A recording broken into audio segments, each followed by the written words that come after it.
Mungkin yang nanti agak berbeda dimensinya, iramanya karena kehadiran Ole Remoni. Emil bisa menampilkan performa dengan versi terbaiknya, aku rasa Emil termasuk yang pantas gitu di posisi nomor 1. Kayak Sayuri juga, saya dengar dari kakak Imran agak grogi juga begitu ditonton sama Patrick Kluivert.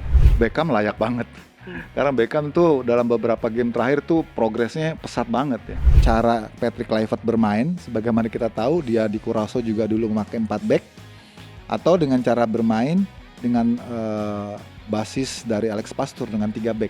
Dengan banyaknya pemain naturalisasi, kemudian datang nih dengan pelatih-pelatih yang baru gitu, seolah-olah kita menjadi simsalabim gitu bisa ngalahin Australia dengan mudah. Enggak sih. Harus lolos Piala Dunia 2026 kalau kita ingin kembali menyatukan friksi-friksi di warganet. Perjalanan Patrick Kluivert di timnas Indonesia sudah akan dimulai pada bulan Maret ini menghadapi Australia away dan juga nanti akan menjamu Bahrain di Stadion Utama Gelora Bung Karno. Garuda Calling sudah diumumkan kemarin via dari Instagram PSSI. Untuk bisa membahasnya sudah bersama saya ada Bung Yuke Yusuf Kurniawan. Bung Yuke, terima kasih banyak. Iya Glenn. Mampir lagi di Liputan Sport. Terakhir tuh kita ini ya bawain pertandingan ya waktu itu ya. Pertandingan ya? Atau ini pengumuman Patrick Kluivert yang kita live podcast itu loh. Tapi enggak, setelah itu masih tuh kan sekali pertandingan ya? Ada Liga 1 segala oh, kan, iya, yang AFF benar, juga benar, kan, benar, AFF. Tapi kita jangan bahas AFF karena kita harus menatap ke depan. Ini 27 nama ya sudah diumumkan oleh Patrick Kluivert lewat PSSI. Secara garis besar deh keseluruhan, Bu Yuke terkejut nggak melihat nama-nama ini? Sedikit terkejut sih ya, tapi secara umum template lah ya, karena nama-nama lama masih tetap dipanggil. Yang sedikit terkejut itu saya katakan kayak misalnya nggak ada nama Sayuri ya, Yakob Sayuri. Terus Hoki Caraka masih ada gitu ya, padahal kita tahu performanya belakangan tidak menggembirakan juga. Kemudian tidak ada juga nama pemain-pemain dari Persib Bandung ya, padahal dia sekarang mimpin Liga 1. Tapi ya ini tim nasional, saya kira semua pada akhirnya kembali ke preferensi pelatih ya kan. Terus yang kedua juga karena banyaknya pemain-pemain quote on quote yang juga baru disiapkan ya, seperti Ole Romani. Kemudian juga ada 3 pemain baru yang mungkin nanti kalau udah selesai persoalan perpindahan federasinya juga akan bisa disubmit juga di hari-hari terakhir. Itu yang membuat komposisinya menjadi seperti sekarang. Itu sih secara umum, Glenn. Kita bedah satu persatu. Spesifik tadi soal Yakob Sayuri. Kenapa pemain ini menurut Bung UK ini mungkin layak untuk dipanggil atau seperti apa? Oh, sangat layak, sangat layak. Jadi ada dugaan, ini dugaan nih Glenn ya. Ketika pas Malut itu bermain di Ternate, didatangi, di scouting langsung oleh Denny Lanzat dan Alex Pastoor. Sepertinya Sayuri Brothers ini baik Yakob maupun Yance tidak dalam performa yang terbaik. Apakah grogi, apakah memang dia sedang nggak fit gitu ya. Itu yang mungkin jadi bahan pertimbangan akhirnya Sayuri ini nggak kepanggil, terutama Yakob sih ya nggak kepanggil gitu. Itu sangat disayangkan sih. Memang kalau cuma untuk men-scouting seorang pemain dari 1-2 pertandingan sih kurang ya, menurut saya sih kurang. Tapi kalau dilihat dari referensi yang sudah ada sebelumnya bahwa bagaimana performa Yakob di timnas kan sebenarnya juga sudah bisa dilihat juga ya, bahwa dia memang punya kualitas yang tinggi gitu untuk timnas. Tapi ya ini sudah dilakukan toh. Pemanggilan timnas ini kan sifatnya dinamis ya. Jadi kalaupun sekarang nggak dipanggil bukan berarti terus akan dilupakan juga. Kan masih ada pertandingan-pertandingan lain. Mungkin di second phase ketika pas di bulan April ya? Juni ketika kita akan lawan Cina dan Jepang mungkin akan ada pemantauan lagi dan mungkin dia akan dipanggil karena saya rasa nggak cuma saya, banyak orang yang juga terkejut Yakob nggak dipanggil gitu ya. Karena kalau cuman basisnya hanya sekali nonton aja ya kurang menurut saya. Tapi kan tadi seperti saya bilang, harusnya kan dilihat juga dari rekaman-rekaman dan juga video-video pertandingan Yakob bersama timnas sebelumnya kan, ini luar biasa gitu ya. Terus yang kedua yang juga disayangkan kok sayang ya, mungkin Malik Rizaldi juga ya sebenarnya layak dibanding Hoki atau dibanding Ramadan Sananta, mungkin Malik Rizaldi mungkin lebih layak menurut saya. Tapi belakangan dia memang jarang main ya, mungkin karena dia mengalami cedera. Pokoknya selepas dia mengalami cedera kepala itu, terus di Persebaya pun juga hilang gitu loh. Terus yang berikutnya, mungkin kalau persoalannya di depan ya, kalau ada pemain lain yang mungkin bisa dipertimbangkan masuk selain Yakob, Malik Rizaldi juga mungkin Dimas Derajat. Hmm. Ataupun ya quote on quote ini representatifnya dari Bandung lah karena nggak ada pemain. Emang seharusnya itu ya Bandung direpresentasikan Kagak sih, cuman jadi terasa kurang aja gitu ya, karena kan end up dari sebuah produk kompetisi kan suka nggak suka adalah dari tim yang punya kualitas untuk pantas dipanggil kan, dari pemain-pemain yang ada di situ kan gitu kan. Di sisi lain Dewa gitu ya, 3 pemain gitu kan. Paling banyak itu kontestan yang paling banyak yang dipanggil dari kompetisi lokal dia kan. Nah Persib ini sebenarnya juga pemain-pemainnya nggak jelek, bahkan terbilang bagus-bagus gitu ya. Kalau minimal ada 1 atau 2 pemain, toh mereka juga tidak akan pasti masuk line up juga kan. Sekarang kan profesional squadnya kan 27, pasti kan ada yang diparkir juga sekitar 4 pemain ya. kan. Jadi menurut saya sih nggak masalah juga manggil pemain Persib, walaupun mungkin mereka nggak dapat kesempatan untuk main, tapi paling tidak ini representasi dari sebuah end up dari produk kompetisi gitu, di mana tim ini dalam posisi di atas gitu ya.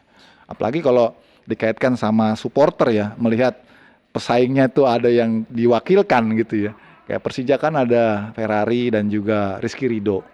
Terus dari Dewa bahkan 3 pemain, ya Egy Maulana, Ricky Kambuaya, sama Septian Bagaskara gitu. Saya pikir normal aja gitu ya.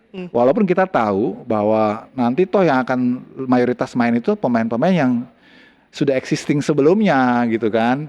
Yang notabene pemain-pemain diaspora kita juga yang akan jadi backbone-nya. Mungkin 1-2 yang bisa jadi masuk starter, mungkin Marcelino, mungkin Rizky Ridho. Tapi selebihnya kan ya kita udah tahu. Gitu. Tapi kan kalau kita lihat struktur dari Persib Bandung ya, Bung Juke, itu kan di mana kerangkanya itu sebetulnya pemain asing ya. Yes. Pemain-pemain lokalnya itu kan mungkin ada Edo di kiri yang sering main, ada Beckham di sayap kanan gitu loh. Dan mungkin di back kanannya juga itu diisi pemain lokal. Sedangkan sisanya ini kan pemain asing semua. Mungkin di tengah lah ada Mark Locke dan juga Adam Alis. Siapa yang kira-kira layak lah gitu untuk dipanggil sebetulnya dari Persib Bandung? Kalau melihat dari performa terakhir, Beckham layak banget. Karena Beckham tuh dalam beberapa game terakhir tuh progresnya pesat banget ya. Sampai Dimas Derajat kehilangan tempat tuh. Kan salah satu posnya kan. Karena Dimas lagi cedera juga. Dimas cedera juga. Di samping Beckham juga di sisi kanan ini memang lagi gacor-gacornya kan ya. Jadi semakin terlihat ya bahwa pemain ini memang dari sisi pengalaman, kematangan di usianya yang relatif muda, emang udah cukup sih menurut saya untuk dia diberikan kesempatan dipanggil naik ke level senior. Karena di kelompok umur juga dia udah proven gitu ya. Terus di Persib juga di level senior dia juga proven. Dan tapi barangkali ya Glenn ya, karena di posisi-posisi yang mungkin akan ditempati Beckham itu sudah full kualitas yang ditetapkan oleh Patrick Kluivert ya. Kalau di Karang kan kita lihat aja itu posisinya kan. Dari mungkin Marcelino bisa ditempatkan di situ karena nggak ada Witan. Bisa juga Egy juga di situ bisa. Kalau dari Eliano juga bisa di situ. Walaupun dia di klubnya lebih banyak main sebagai fullback kan ya. Terus kalau diturunkan ke sisi gelandang kayaknya nggak mungkin juga ya. Karena di situ kan udah ada Tom Haye, ada Nathan, ada Ivar Jerner, pack lah. Kalau di belakang lebih mustahil lagi karena pemain-pemain terakhir pun yang didatangkan juga ini karakternya defensif juga atributnya kan. Ada Jinden Dean James, kemudian juga Joy Pelopesi itu main belakang juga. Jadi kalau untuk di belakang nggak mungkin ya. Paling yang mungkin ya sektor tengah dan depan. Tadi sempat dikatakan oleh Glenn benar. Mark Locke juga nggak mungkin juga bisa menyaingi Tom Haye misalnya. Susah kan gitu kan. Terus Adam Alis juga sama. Di situ ada Ivar Jenner yang walaupun usianya relatif lebih muda daripada pemain-pemain diaspora lain, tapi dia tampaknya memang sudah firm ya bermain di posisi itu, nyaman gitu, udah oke gitu. Jadi susah untuk geser dia juga. Jadi pertama kalau mau dijadikan alasan yang lebih ke preferensi pelatih ya mungkin ya, alasan yang tepat adalah karena secara kualifikasi sudah full. Bukan berarti pemainnya itu jelek. Tadi kita bahas pemainnya ini kualitas dan bagus dan layak.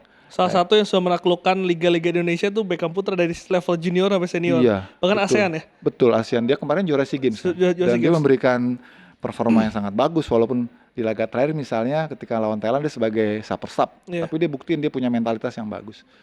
Jadi itu dia menurut gue sih kalau memang lebih ke preferensi pelatih barangkali alibinya adalah karena posisi-posisi yang diusulkan untuk diambil dari pemain Persib itu sudah terisi gitu ya. Jadi sulit untuk dia bisa masuk. Tapi kalau dari saya pribadi maunya tetap harus ada karena itu representasi dan itu penting karena untuk memberikan apresiasi ya untuk pemain-pemain di tim yang saat ini sekarang sedang memimpin untuk bisa juga dapat kesempatan dapat vibe-nya tim nasional senior yang apalagi sekarang kita tahu semua sorotnya kemudian apa namanya antusiasnya sedang ke sana gitu. Gimana kalau soal ini postur badan dari Beckham? STI kan memiliki kriteria. Kalau saya lihat kan pemain-pemain yang dipanggil itu tinggi, kekar. Sedangkan Beckham kan kalau bisa dibilang cungkring lah ya dan secara tinggi kan slim gitu.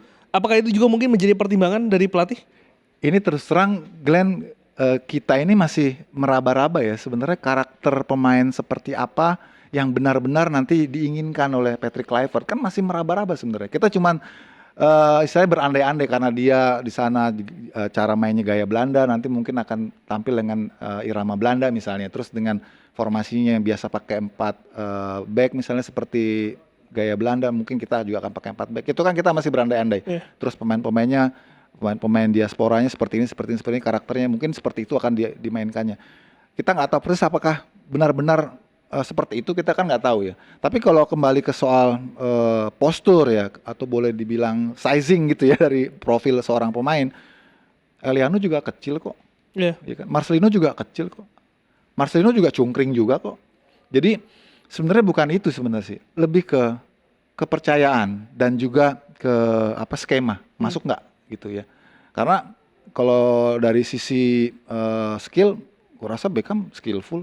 Terus dia juga punya kemampuan untuk mendeliver permainan attacking dengan cara dia yang eksplosif, dia deliver juga gitu ya. Makanya ini masih dalam taraf perdebatan sebenarnya sih, debatable lah ya gitu ya. Kalau saya sih pikir dia pantas gitu, dia pantas. Paling nggak dapat kesempatan untuk dipanggil. Septian Bagaskara, apa yang menjadi spesial dari penyerang Dewa United ini? Iya. Septian ini tingginya lumayan 183 kalau nggak salah ya. Jadi dari sisi postur sudah memenuhi, sudah comply lah ya. Terus di Dewa United dia penyerang nomor 9, pure nomor 9. Dan menariknya yang mungkin membuat Patrick Kluivert istilahnya kepincut gitu ya. Dia menit bermainnya di Dewa ini sedikit, nggak banyak seperti karena Dewa ini kan juga sama seperti Persib juga. Banyak pemain-pemain asingnya juga kan. Apalagi Alexnya sangat luar biasa. Alexnya luar biasa ya kan.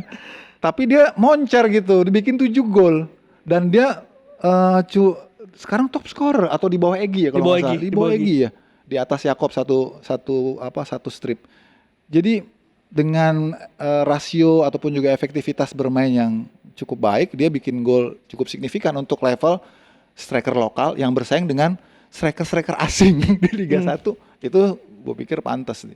Ini menjadi apa ya? Tidak hanya sekedar formalitas dari scouting yang kemarin dilakukan, tapi memang secara stats dan juga secara performa ini memang layak ya. Layak untuk dipanggil ke tim nasional. Iya, sangat layak dan kita perlu ya pemain-pemain baru. Tadi makanya kembali lagi ini bentuk penghargaan juga dari kerja keras seorang pemain kan supaya kan bagaimanapun pemain ujung-ujungnya pengen membela tim nasional. Apalagi dia sudah bekerja keras dan menunjukkan secara konkret prestasinya wajar untuk dipanggil. Walaupun mungkin nggak akan langsung dapat tempat gitu, tapi kan itu bagian dari reward ya. Dan itu bagus. Saya kira juga apalagi besok kita juga kehilangan Ragnar Orotmangun ya. Betul. Ya karena akumulasi kartu. Kemudian juga kita kehilangan Justin Hubner juga ya, yang akumulasi kartu juga. Jadi kita perlu tambahan stok penyerang juga di depan. Terkait dengan ini, tipikal dari Septian ini kan sebetulnya di timnas junior ini sudah beberapa kali dipanggil. Tesnya timnas juga beberapa kali kalau nggak salah dipanggil. Iya pernah. Zaman Indra Safri juga pernah dipanggil. Betul. Juga. Nah ini apa yang membedakan dengan striker lokal lainnya? Mungkin Hoki dan juga striker-striker lain lah yang pernah dipanggil ke timnas. Apa yang membedakan Bung Yuki dari Septian ini? Septian ini penyerang oportunis ya. Jadi dia nggak banyak perlu melakukan manuver seperti Hoki misalnya suka membuka ruang segala macam ya, atau penyerang-penyerang lokal lainnya. Dia memang nomor 9 yang oportunis ya, yang mengandalkan penempatan posisi seperti Ramadan Sananta menurut saya sih ya. Tapi dia lebih segar lah dibandingkan Ramadan Sananta. Dia lebih segar dan lebih klinis, lebih klinis. Jadi mungkin itu yang dibutuhkan ya oleh Patrick Kluivert sebagai opsi ya, sebagai opsi. Karena di persaingan kompetisi ataupun juga turnamen seperti kualifikasi Piala Dunia ini itu banyak hal-hal detail, hal-hal yang kecil yang menjadi sangat menentukan. Nah terkadang di dalam kotak penalti itu kan kita dalam berbagai momen gitu ya, ada faktor hoki-hokinya juga gitu ya untuk seorang penyerang ya, dengan penempatan posisinya, dengan opportunitiesnya dia gitu ya. Nah mungkin Septian Bagaskara itu menawarkan itu. Dan dia juga punya kemampuan jumping heading yang bagus. Betul. Ada 6 striker yang dipanggil, ada Oli Romani, ada Septian, lalu juga ada Hoki, ada Ramadan Sananta ya. Ramadan Sananta, ada Strike juga. Ada Strike. Apa nih yang ingin yang bisa dibaca dari pemanggilan ini? Apakah memang sepak bola menyerang yang dijanjikan itu akan benar-benar ditampilkan ketika away ke Australia? Iya, semoga aja sih ya. Kalau dengan listnya itu kelihatan kan memang penyerangnya itu lebih banyak ya. Betul. Lebih banyak. Semoga aja nanti ada unsur kejutan yang dilakukan oleh Patrick Kluivert. Walaupun sebenarnya kalau saya pikir sih di melawan Australia dengan mempertimbangkan bagaimana kuat teknis dan kualitas yang mereka miliki, kita harus akui sedikit di atas kita ya. Kita idealnya memang lebih cocok mainnya tetap dengan reaction football ya, sepak bola reaksi dibanding kita orientasinya inisiatif untuk menyerang gitu ya. Tapi dengan nama-nama yang tadi udah disebutkan oleh Glenn, kayaknya kita juga punya potensi untuk bikin kejutan di depan dengan menyiapkan opsi-opsi penyerang dengan karakter yang berbeda-beda gitu ya. Semoga aja benar-benar jumlah pemain depan yang dipanggil ini memang nanti mencerminkan, merefleksikan hasil dari cara bermain kita dalam menyerang. Nggak selalu harus bermain inisiatif attacking ya, tapi ketika kita melakukan build up transisi menyerang kita efektif, itu yang penting. Dan kita perlu penyerang-penyerang yang mungkin karakternya berbeda-beda gitu. Karakter ini menjadi menarik Bung Yuki, karena di era Sintayong kemarin karakter target man ini tidak pernah berjalan di skemanya Sintayong. Sedangkan dengan tadi 27 pemain kan ini secara struktur, secara fondasi ini tetap sama. Lalu apa yang mungkin bisa membedakan ketika striker-striker mungkin ada juga Oli Romani yang juga sebagai target man ini bisa lebih efektif di skemanya Patrick Kluivert? Iya, mungkin yang nanti agak berbeda dimensinya, iramanya karena kehadiran Oli Romani. Karena Oli Romani ini kan benar-benar figur baru ya. Ini pemain-pemain di tengahnya ini pasti juga harus mengadaptasi dan juga beradaptasi dengan kehadiran dia. Mungkin dimensinya akan berbeda. Saya belum pernah melihat secara langsung Oli Romani bermain seperti apa, tapi di klubnya udah kelihatan ya. Ini penyerang yang juga sangat klinikal juga. Kalau udah masuk kotak penalti berbahaya juga dia, dan dia bisa masuk menyusup di ruang-ruang sempit ya. Betul. Jadi kita akan lihat seperti apa adaptasinya, cuma ya harus cepat juga. Pertama itu, dan kedua bermain tanpa Ragnar Oratmangun itu akan berbeda banget pasti cara bermainnya. Pasti akan butuh istilahnya penyerang bayangan ya, atau shadow striker. Marcelino nih kayaknya nih yang mungkin akan lebih banyak melakukan support ya, dengan posisinya yang seperti kemarin ketika lawan Arab, free roll gitu kan, yang menurut saya sih akan sangat lebih dibutuhkan gitu untuk menentukan end up-nya ataupun ujungnya gitu ya. Kalau di depan yang mungkin sudah pasti lebih diharapkan ya oleh Romani kehadirannya, karena Rafael Strike kita tahu ya kualifikasinya seperti apa, nggak bisa terlalu diharapkan juga sebagai goal getter juga, mungkin lebih kepada pergerakan dia. Tapi kita kan butuh seorang power striker ya, yang seperti model kayak Ragnar gitu, pekerja keras, mau duel, penetrasi.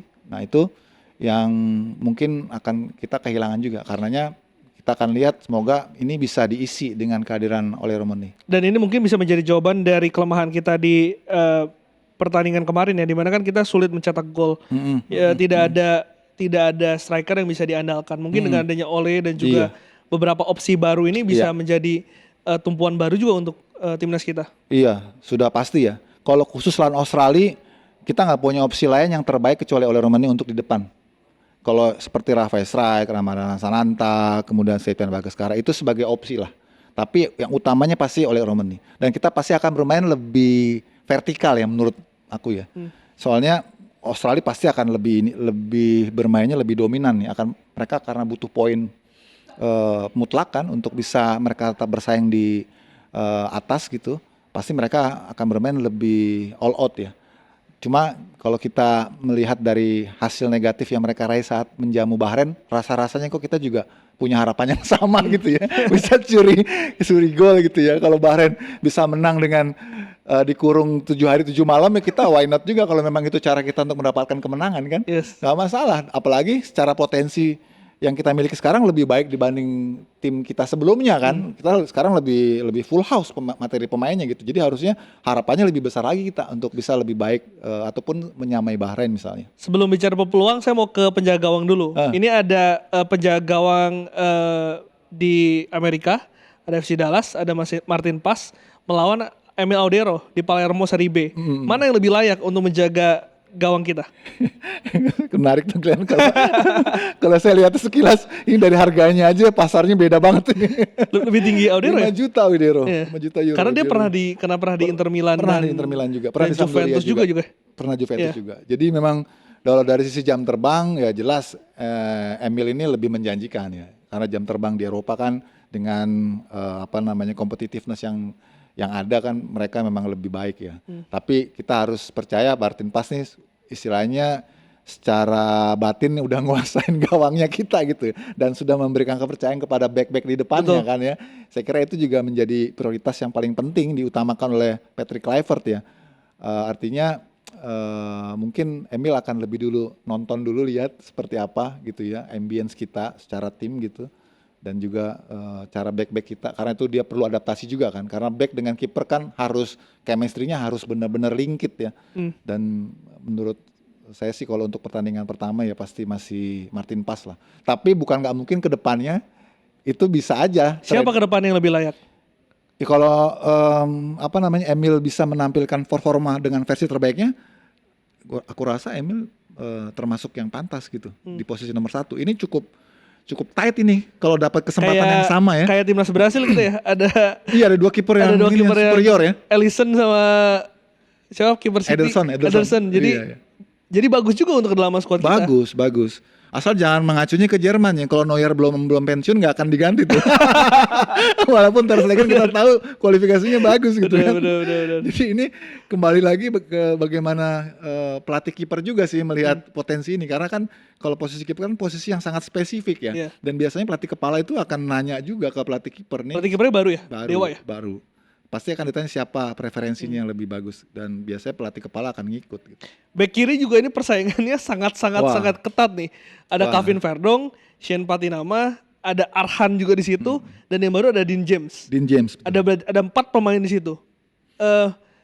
Gimana nih hitungan peluangnya nih kira-kira gimana nih? Iya itu memang menjadi diskusi yang menarik ya. Soalnya ini tergantung dari format di belakangnya. Glenn mau pakai 3 apa 4 nih?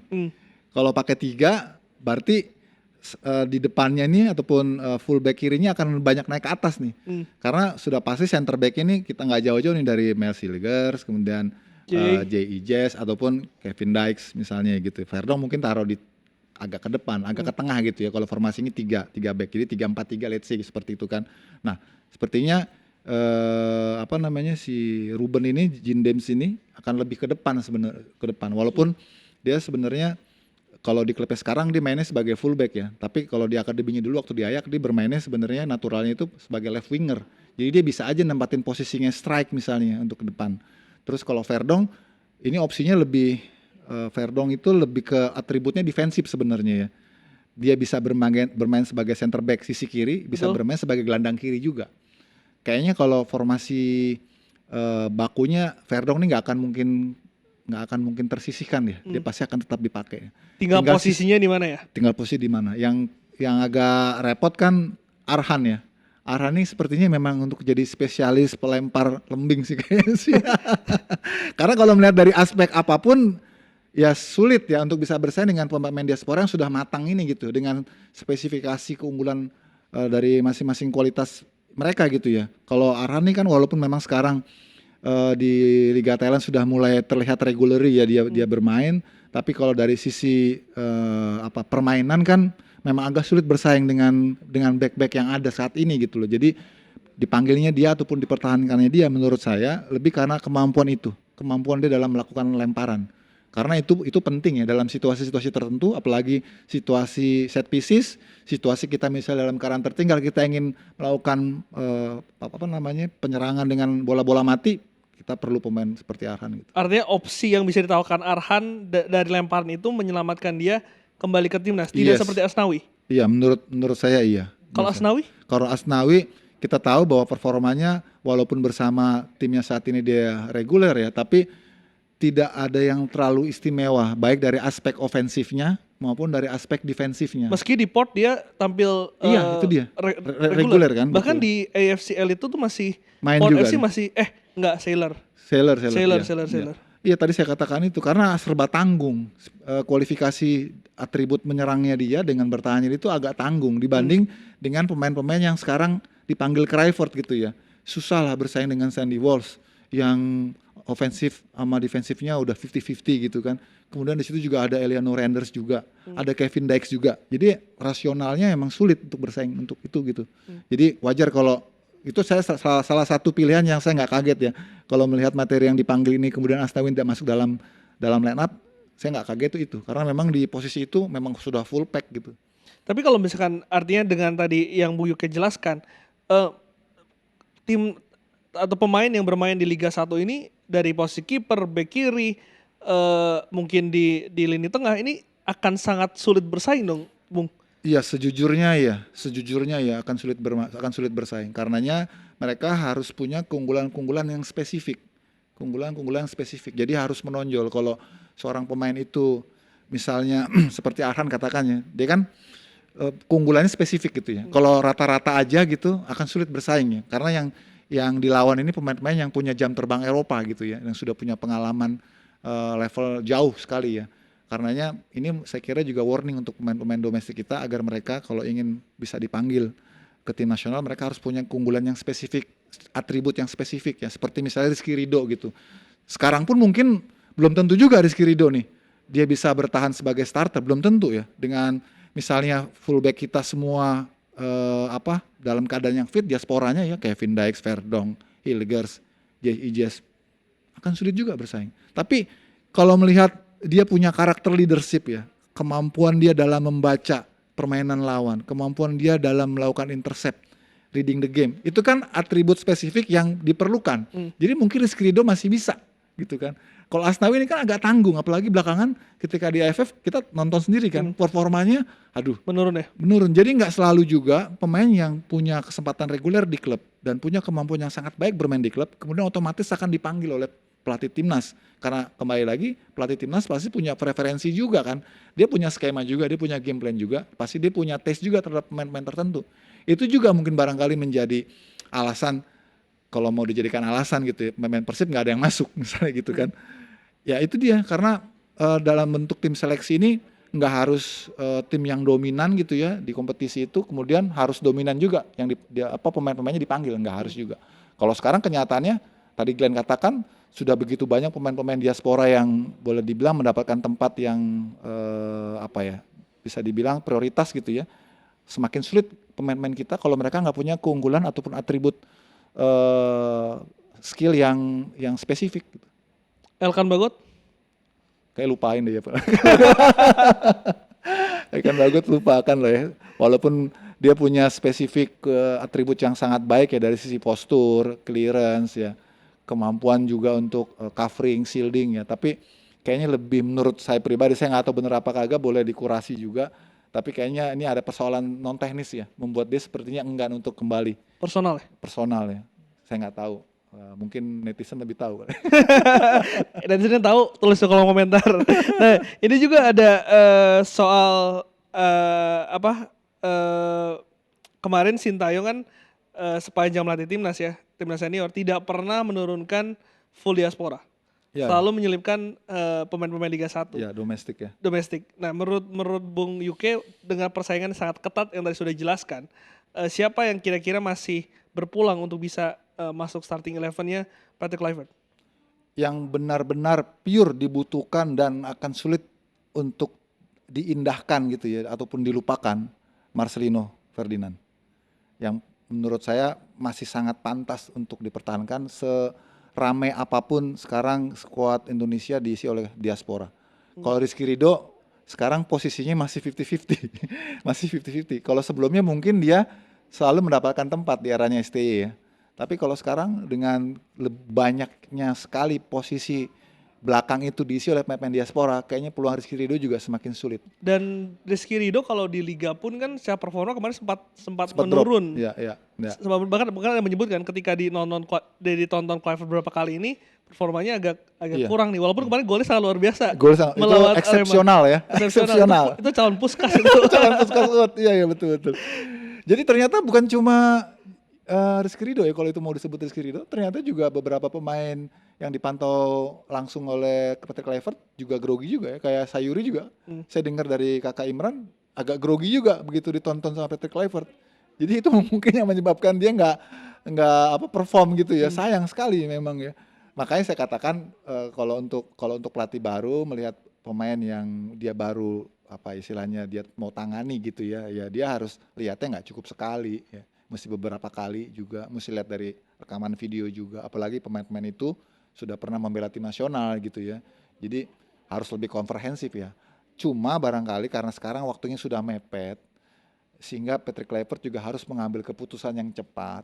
Ditambah lagi dengan masuknya beberapa pemain naturalisasi yang baru, sehingga akhirnya istilahnya nih kapalnya udah makin pack gitu, makin penuh shipnya gitu loh. Jadi harus ada beberapa yang ditinggal gitu ya. Makanya tadi saya katakan ini kan timnas ini kan dinamis. Masih ada pace berikutnya di bulan Juni yang mungkin Patrick Kluivert dan juga Alex Pastoor maupun juga Denny Lanzat untuk kemudian melihat lagi lebih banyak pertandingan-pertandingan di Liga 1 sehingga kesempatan untuk para pemain ini istilahnya mengembalikan kepercayaan dirinya lebih baik itu untuk kemudian bisa dipanggil. Kalau cuma sekali emang agak berat. Cuma masalahnya Liga 1 ini cuma sampai bulan Mei nih. Kalau nggak salah ya sampai bulan Mei. Karena kan tinggal 7 game lagi gitu ya. 7 apa 8 game lagi. Jadi harus cepat juga sering-sering nonton nih setelah pertandingan ini kan kita ada libur hari raya ya. Itu juga harus dimanfaatkan untuk eksplorasi pemain-pemain kita gitu. Bu Yuke, melihat tadi kita nama-nama sudah mengulas satu persatu lini per lini, melihat skema yang tadi Bu Yuke di awal sempat menyinggung. Ini kita masih cuman bisa ngeraba-raba doang skema apa yang akan dimainkan. Kalau menurut Bu Yuke, apa yang akan berbeda atau mungkin skema apa yang mungkin bisa diterapkan Patrick Kluivert dalam match day lawan Australia dan juga Bahrain? Iya, ada dua opsi yang sedang ramai diperbincangkan di publik. Apakah yang dimainkan dengan cara Patrick Kluivert bermain, sebagaimana kita tahu dia di Curaçao juga dulu memakai 4 back, atau dengan cara bermain dengan basis dari Alex Pastoor dengan 3 back ya. Tapi apapun menurut saya sih melihat dari karakter pemain-pemain yang sekarang dipanggil untuk bisa mengakomodasi lebih banyak pemain-pemain yang ada saat ini, formasi 4 back dengan posisi kita sebagai tim tamu nanti itu lebih realistis deh dengan 4 back. Kita akan lebih kuat di belakang karena itu pondasinya sudah fix menurut saya ya. Di kiri ada Verdong, 2 center back J.I. Jazz dengan Max Hilgers, di kanannya Kevin Dix. Mudah-mudahan Kevin Dix ini benar-benar fit ya. Kemarin kan sempat cedera ya. Chelsea ya? Iya. Artinya kalau seperti itu maka 3 yang di tengah ini Ivar Jenner kalau masih mempertahankan skuad yang lama, Tom Haye, kemudian satu lagi nih. Karena kalau Justin ini kan nggak mungkin ada ya. Bisakah ini Marcelino di sini? Ya kan? Terus 3 di depannya mungkin Rafael Strijk, terus Oleh Romani, terus di kanannya ini tinggal opsinya apakah mau pakai Hoki Caraka atau Egy juga mungkin bisa di situ. Atau Egy ya. Tapi itu dia Egy sempat hilang nih dalam ingatan saya karena kemarin dia dibopong keluar. Takutnya dia nggak fit. Dipanggil, dia sekarang OTW timnas, tapi takutnya dia nggak fit, dia nggak bisa main juga. Mungkin buat lawan Cina mungkin ya. Lawan Bahrain nih mungkin lawan Bahrain ya. Itu dia kekhawatiran karena kemarin tuh yang di laga terakhir itu yang sempat ditanduk keluar itu Egy sama Hoki. Jadi kita depan nih krisis banget nih.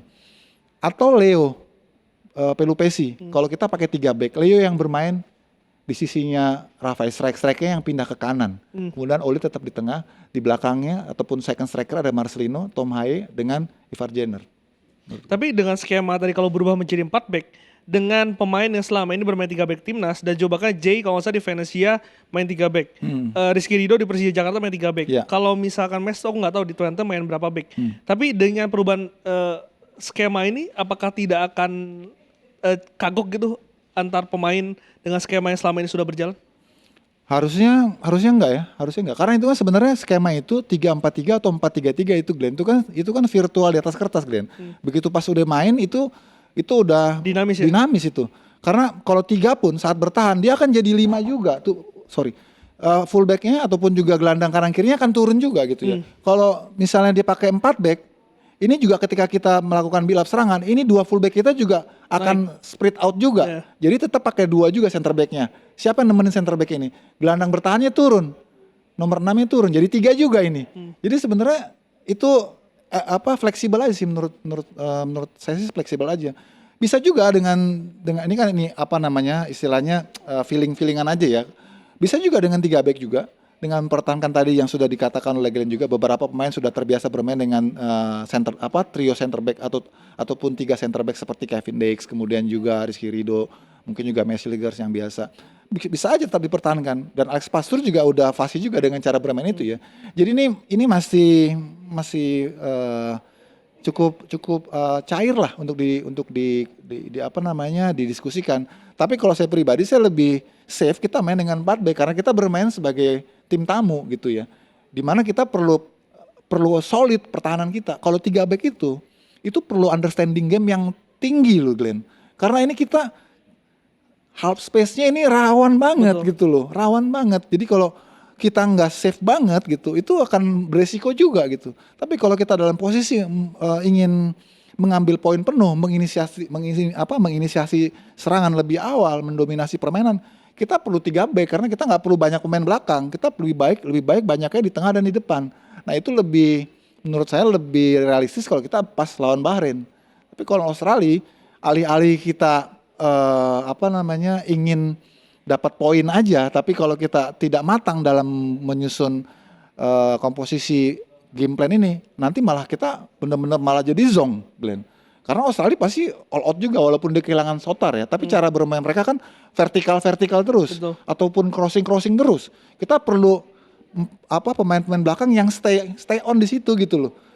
Jadi dalam situasi kita transisi dari kita menyerang ke bertahan, kita perlu pemain yang memang steady terus nih, compact di belakangnya. Maka itu saya alasannya lebih safe pakai 4. Jadi kita stay 4-nya gitu loh. Supaya kita nggak kalah jumlah. Karena Australia ini kan udah besar, cepat, kemudian bola-bola udaranya juga ngeri-ngeri juga gitu ya. Nah itu yang pertimbangan ataupun juga skema-skema yang kenapa saya lebih cenderung kita pakai 4 gitu. Tapi titik skemanya akan berat di mana ya? Kalau misalkan di timnas sebelumnya kan kalau kita sekali lagi bandingkan ya, pertahanan yang dirapatkan jangan sampai kebobolan. Akhirnya bola itu cepat dialirkan ke depan dan counter attack. Biasa permainan Indonesia kayak gitulah. Bisa dilihat dari Arab Saudi terakhir waktu kita menang 2-0. Ketika ini ganti pelatih, apakah juga titik skema yang sama titik dengan beratnya. Ya. Enggak, menurut saya sih agak beda ya. Kita akan bermain lebih organize ya. Enggak hanya mengandalkan bertahan gitu ya, tapi lebih reaktif football ya. Walaupun tetap keseimbangan menjadi penting. Jadi kuncinya pada keseimbangan sih Glenn ya. Dengan pemain-pemain yang ada saat ini sebenarnya kita lebih leluasa untuk bermain dengan cara yang kita inginkan. Karena kualifikasi individu yang ada ini sudah mumpuni semua. Tinggal bagaimana pelatih meracik strategi yang mereka mau gitu ya. Yang pasti kita nggak terlalu bertahan seperti dulu menurut saya. Nggak akan bertahan seperti itu. Lebih terbuka ya? Akan lebih bermain, lebih positif. Punya kesempatan untuk build up, attacking gitu ya. Walaupun tadi titik beratnya keseimbangan supaya tidak terlalu banyak ruang-ruang kosong gitu ya. Karena kan kemarin tuh boleh dibilang di era ST kita sangat defensif menurut saya. Itu yang kelihatannya membuat kreativitas pemain-pemain diaspora ini tidak keluar semuanya. Kalau sekarang nih diharapkan dengan pelatih baru, metode baru, terus game plan yang baru, para pemain diaspora ini bisa lebih leluasa mengeluarkan seluruh kreativitas yang mereka punya. Apalagi nggak ada lagi hambatan komunikasi kan ya, sudah enak gitu kalau terjadi diskusi ataupun juga quote on quote perdebatan lebih hidup gitu ya, karena mereka kulturnya sama nih gitu. Pakai bahasa apa ya? Ya bahasa ini kita bahasa Belanda lah pastinya lah. Bu Yuke, tadi udah soal skema, soal tantangan sendiri untuk Patrick Kluivert, Alex Pastor dan juga Danny Lanzat. Apa yang menjadi tantangan terbesar ketiganya menghadapi debutnya di Australia? Ya tantangan ketiganya membuktikan kepada publik bahwa mereka pantas untuk mengisi spot ini gitu. Tapi dengan waktu persiapan yang singkat, Ya saya kira mereka sudah tahu resikonya dengan persiapan yang singkat. Mereka bahkan nggak ada waktu untuk TC, praktis di sana mungkin 1-2 kali pertemuan langsung game kan. Saya rasa mereka sudah mempertimbangkan resiko-resiko itu dan mereka tahu ini perjudian yang sangat besar. Apalagi kalau kita singgung kemarin ya kedatangan dari tadi sempat offer kita omongin ya kedatangan dari Jordi Cruyff ya, begitu disambut gegap gempita gitu kan. Ini kelihatan sekali benar-benar PSSI all out benar untuk mengkampanyekan momen ini menjadi kesempatan terbaik kita untuk lolos Piala Dunia ya, sampai seperti itunya kan. Jadi saya kira ini perjudian yang luar biasa. Ya kita harapkan semoga saja perjudian ini berhasil gitu. jadi kalau tadi kita rangkum ya, skemanya pakai taktik berapa nih formasinya? Kalau dari Yuke? Kalau dari saya 4-3-3. 4-3-3. 4-3-3. Di bawah Mistar? Di bawah Mistar pasti masih Mes Hilgers.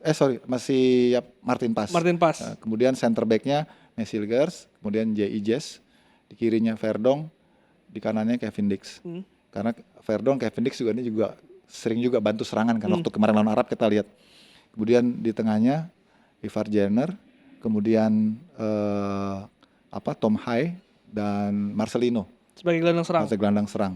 Karena kalau di eranya STY pun dia taruh di sayap toh posisi ketika mainnya dia di belakang striker juga kan. Jadi dengan pendekatan itu saya lebih cenderung dia sebaiknya ditempatkan langsung aja sebagai gelandang serang. Kemudian di kirinya ada Joy Pelupesi ya. Kemudian di tengahnya ada Ole, di kanannya ada Reinders. Karena Eliano kan juga bisa bermain attacking juga ya. Dengan posturnya yang tadi sempat dikatakan agak cungkring gitu, tapi dia punya kecepatan, punya kemampuan penetrasi juga sangat baik. Kita perlu pemain mungil seperti itu. Gitu. Ban kapten? J.I. Jess lah. Tetap ya? Tetap di J.I. Jess. Oke. Dengan perbanding kita menahan imbang 0-0 ya, 1-1 ya? Menahan imbang Australia lah di GBK di leg pertama kemarin. Oh iya 0-0. 0-0 ya? Dan berarti kan sekarang notabene ada 7 pemain yang berbeda nih dengan leg pertama kemarin. Peluang kita sebesar apa sih, Bu Yuke, untuk pertandingan lawan Australia? 50-50 sih. Karena buat Australia juga lawan kita, dia takut juga sebenarnya.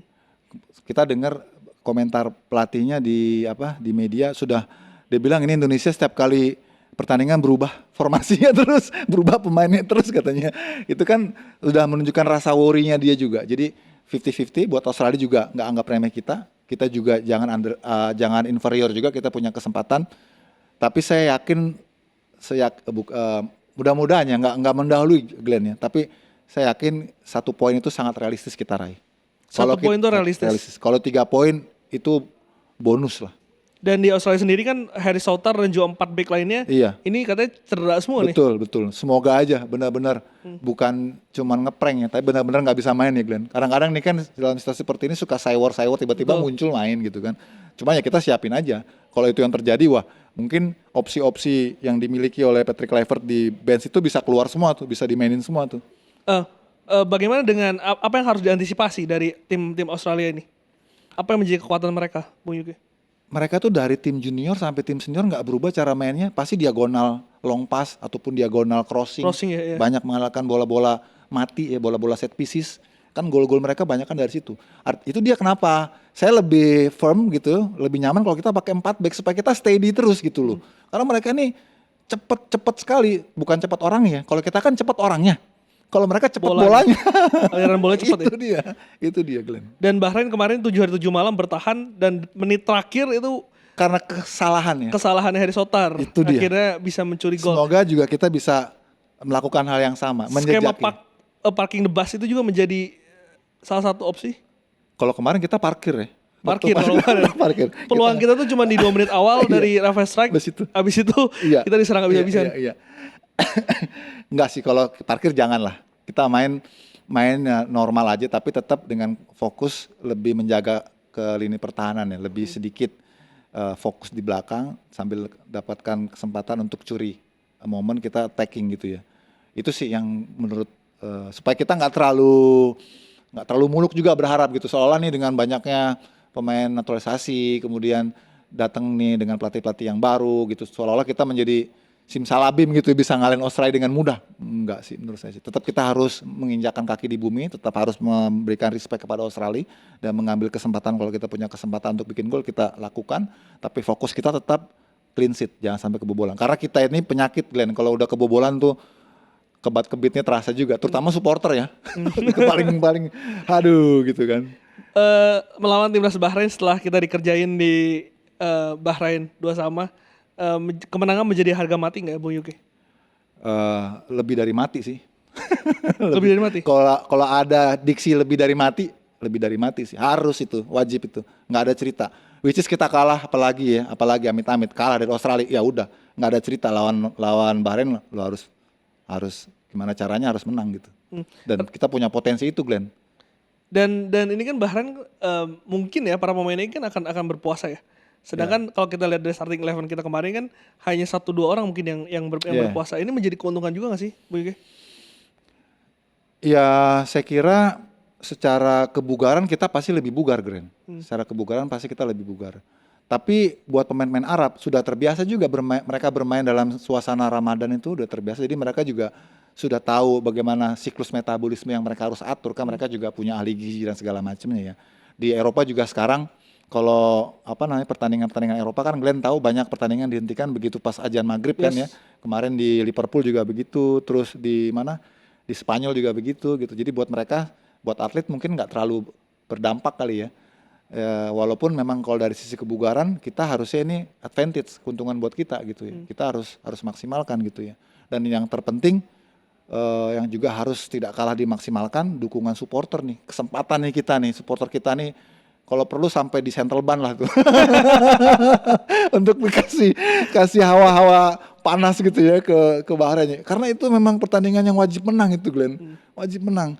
Bukan karena kita ingin membalas dendam dalam konteks negatif ya. Karena kita punya kualitas yang mereka mumpuni. Iya betul, kita kemarin kebobolan karena kita lengah sedikit kan. Harusnya kita kan bisa bungkus 3 poin waktu itu. Karena pas bola mati kita lengah, menit terakhir gol yang 96 jadi 99 itu kan. Itu aja sebenarnya. Kalau kita normalnya aja lawan Bahrain kita di sana aja mereka waktu dimain di sana kita bisa dominan kok. Kenapa di sini kita nggak bisa menang? Saywar juga sudah dilayangkan pelatih Bahrain yang mengatakan ini kita bukan melawan timnas Indonesia tapi melawan timnas Belanda nih. Ini makin memanaskan supporter kita mungkin Bu Yuki? Pasti nggak apa-apa, biarin aja dia ngomong apapun, biarin aja. Silakan ngomong apapun gitu kan. Mau bilang ini timnas Belanda lah, mereka bicara dengan bahasa Belanda lah. Yang penting kita nggak menyalahi aturan, kita tetap mengikuti regulasi FIFA dan itu di-acknowledge, diakui dan kita dibolehkan gitu. Why not? Karena sekarang eranya globalisasi, semua timnas boleh diisi oleh pemain-pemain multi etnis, multi bangsa gitu ya, nggak ada masalah sepanjang memenuhi aturan. Dan sekarang momennya kita untuk bisa ambil kemenangan ini, biarkanlah mereka memikirkan kita. Itu membuat mereka menjadi pusing. Kita fokus dengan diri kita aja udah. Kita fokus dengan diri kita. Yes. Australia, Bahrain, realistisnya mendapat berapa poin? Minimalnya mendapat berapa poin? Minimalnya 3 poin, realistisnya 4 poin. Realistis itu dalam konteks forecast ya, Glenn ya. Jadi 1 poin lawan Australia, 3 poin lawan Bahrain. Tapi minimnya, apesnya gitu ya, apesnya kita kalah di Australia, tapi lawan Bahrain tetap 3 poin. Jadi tetap lawan Bahrain ini dengan berbagai opsi tetap harus 3 poin. Bu Yuki, mungkin sekarang kalau saya lihat ya di sosial media kan sudah perdebatan pelatih baru pelatih lama ini sudah mulai menurun. Ya. Tapi fair nggak sih kalau misalnya ada sejumlah pendukung yang meminta agar timnas Indonesia ini bisa lebih baik lagi hasil dibandingkan dengan pelatih sebelumnya? Lebih? Fair nggak? Lebih baik lagi secara hasil ya? Oh iya, itu wajar, itu normal. Karena supporter kita ataupun juga masyarakat kita memang suka tidak suka mereka masih belum bisa move on, Glenn, dari hasil yang sudah diraih oleh pelatih sebelumnya yang notabene cukup baik ya. Karena posisi kita sekarang di posisi ketiga dengan persaingan yang cukup kompetitif ya, kita bisa compete gitu ya. Tentu dengan kehadiran pelatih yang baru ini wajar jika masyarakat kita, sebagian masyarakat kita menuntut lebih baik, itu wajar.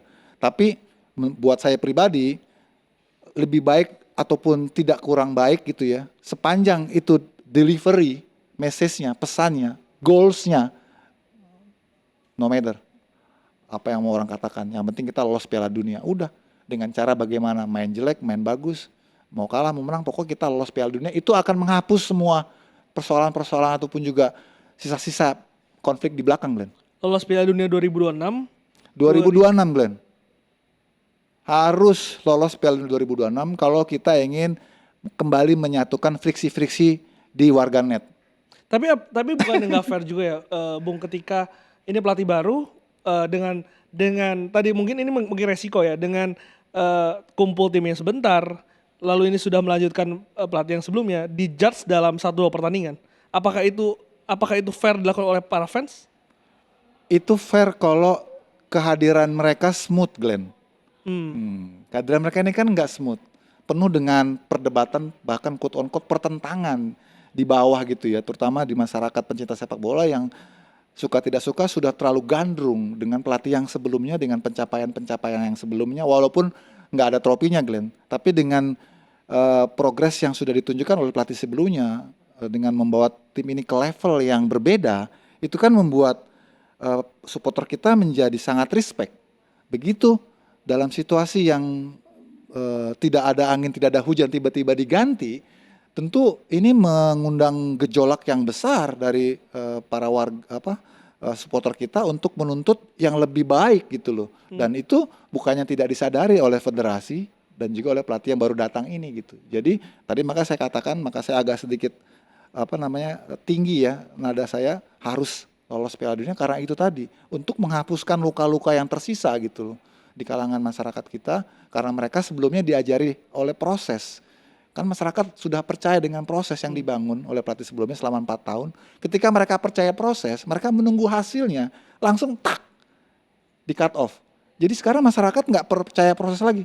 Sekarang masyarakat menuntut result. Jadi itu yang fair menurut saya gitu, dibanding alih-alih fair yang versinya Glenn tadi. Kalau versi yang Glenn tadi itu bisa fair kalau memang smooth, endingnya smooth, masa kerjanya sudah selesai, itu fair. Kita nggak boleh memaksakan terlalu muluk dengan pelatih yang baru ini dengan target yang sangat tinggi gitu ya. Tapi kan backgroundnya berbeda. Oke, Bu Yuki, kita ke bagian terakhir. Jordi Cruyff. Yes. Ini dikira tuh kan kemarin akan mengumumkan direktur teknik timnas. Tapi yang diumumkan penasihat teknis timnas. Apa sebetulnya tugasnya, Bu Yuki, dari Jordi Cruyff ini? Sejujurnya aku juga nggak tahu ya, Glenn ya. Aku juga bingung. Karena jangan-jangan ini istilahnya mengambil waktu ya untuk sambil mencari direktur teknik yang cocok supaya nggak terlalu lama kosongnya, nggak terlalu banyak pertanyaan ini itu gitu ya. Akhirnya didatangkanlah Jordi Cruyff sebagai penasihat teknis. Jadi ini seperti kedudukan sementara, Glenn, untuk tidak terlalu banyak pertanyaan ini itu ya. Ini kadang-kadang PSSI juga masih suka mempertimbangkan banyak suara-suara juga sih ya. Harusnya fokus aja, karena dalam situasi seperti sekarang dengan tujuan untuk kualifikasi Piala Dunia round 3 ini, itu kehadiran direktur teknik itu nggak urgent saat ini ya. Yeah. Saat ini nggak urgent. Kalau untuk nanti iya, direktur teknik perlu untuk sebuah federasi dengan target yang sangat panjang gitu, itu perlu. Tapi untuk jangka dekat ini, jangka pendek ini nggak perlu juga. Makanya saya agak heran juga kenapa harus, kalau itu memang belum ada, ngapain mesti dipaksakan gitu ya dengan embel-embel penasihat teknis gitu. Karena itu akan sumir juga gitu. Ujung-ujungnya kan dia nanti apakah dia akan acting as direktur teknik atau cuman sebagai istilahnya display aja gitu loh, bahwa ini ada koordinator pelatihnya sekarang gitu, seolah-olah gitu kan ya. Karena kalau mau jujur dalam jangka pendek ini kita belum perlu, tapi untuk jangka panjang yes. Nah, mungkin dalam fase pencarian itu belum dapat yang cocok, karena kan kalau direktur teknik, you harus stay di sini, Glenn. Kayaknya Jordi Cruyff ini nggak siap stay di sini, karena kan kalau direktur teknik dia harus daily ngantor di sini, karena kan dia harus membuat program, metodologi, development, plan ya kan, karena yang diurusin bukan cuman timnas aja, tapi juga filosofi, development, bagaimana cara mengembangkan sepak bola Indonesia secara keseluruhan. Jadi perlu orang yang memang tinggal di sini. Nah itu yang kelihatannya belum dapat Pak Erik. Sesusah apa sih mencari dirtek? Apa karena diharuskan untuk tinggal di sini atau ada faktor lain yang menurut Bung Yuke ini agak sulit federasi mencari dirtek? Persisnya saya nggak tahu ya, tapi yang kayaknya sih persoalannya mencari figur yang siap tinggal di sini sih. Karena itu wajib, Glenn. Soalnya direktur teknik ini akan terus berkomunikasi dengan semua pelatih di setiap kelompok umur. Jadi dia harus stay di sini. Sementara agenda kelompok umur kita kan praktis setiap tahun ada selalu, Glenn. Kalau timnas senior mungkin kecuali Piala Asia ataupun juga Piala Dunia dengan kualifikasinya mungkin nggak banyak ya. Tapi kalau di kelompok umur kan dari 16, 17, 19, 20, 22, 23 gitu kan selalu ada tuh event itu AFF, kemudian pre-Olimpik, kemudian SEA Games, Asian Games. Jadi perlu direktur teknik yang benar-benar dia membuatkan semacam silabus gitu ya, sebuah metodologi. Kalau dulu kita kenal Villanesia gitu, dia perlu itu kan. Dan itu dia harus sinkron dengan timnas seniornya supaya ini dia continue gitu ya. Filosofinya sama lah kayak Spanyol kan. Dari usia kecil sampai seniornya kan filosofi mainnya kan seperti itu kan. Bagaimana sepak bola atraktif, kemudian sepak bola tiki taka gitu ya. Sepak bola positif dari usia dia di kadet, juvenil dan seterusnya sampai di senior, semua sama kan. Jadi kebutuhan pelatih tim nasional senior dengan filosofi yang sudah dibangun oleh direktorat teknik ini itu sejalan gitu, seiring sehingga mudah dia untuk cari pemain. Kalau sekarang kan setiap kelompok umur beda-beda nih pelatih sesuai dengan gaya masing-masing, sesuai dengan pola keinginan masing-masing. Nah itu yang harus diseragamkan oleh direktur teknik, karenanya perlu figur yang sangat kuat, punya keilmuan yang sangat tinggi dan mau tinggal di sini. Tapi dengan melihat CV ya, ini kan Jode ini kan di Barcelona awal karirnya, lalu pernah di Man United, di kepelatihannya pernah di Tel Aviv, pernah di Liga China juga, Iya. Pernah jadi timnas Ekuador. Sebenarnya udah kaya ya?